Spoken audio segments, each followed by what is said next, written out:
I'm your host, Milena Scantlin, and I've tracked down the experts to get your fitness questions answered. Take control of your life and get the body you've always wanted. Coming up, helpful info you don't want to miss from You Asked For It. Reggie K, he wants to know the panel's thoughts about the perceived danger behind CrossFit. Guys, listen up.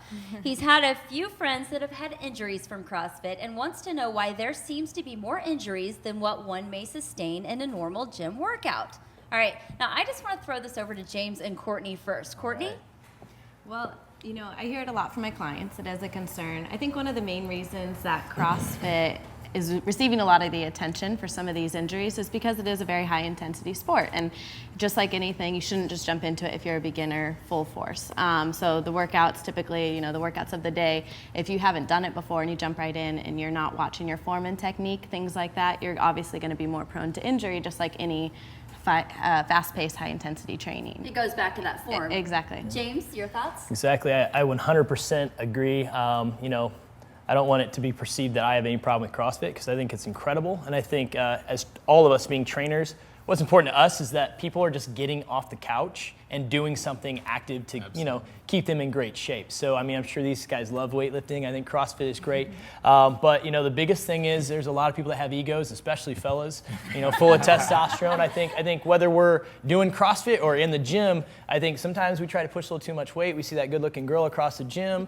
You know, we decide we're going to grab some dumbbells and jump on and off of platforms and things like that. You're going to hurt your knees, your back. So I think the important thing is that they know form, that they don't try to overdo it, whether it's CrossFit or weight training, honestly. When you see that pretty girl, does grunting help? Do you think that like gets her to notice you? I think in the caveman times maybe, but not today.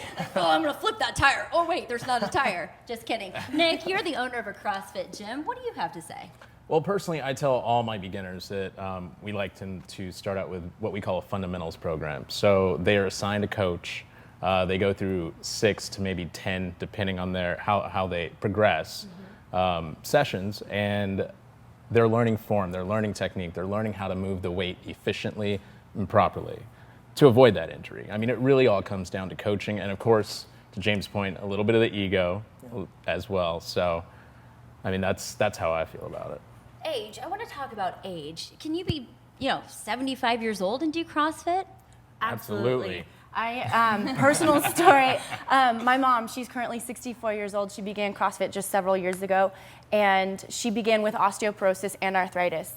Several years later, after months of using virtually no weight, working on her mobility, her flexibility, all these different things, and learning weight training movements, powerlifting movements, Olympic lifting movements, she's now osteoporosis free. Oh, and congratulations to your which mom. is amazing and so inspirational. And I think it goes to show that if she can do it, anybody can do this stuff. It just goes to show that it's also a journey, and you have to take your time with it, and you have to really work on all these different aspects of your body and pay attention to form, like these guys are saying, and see where it's going to get you.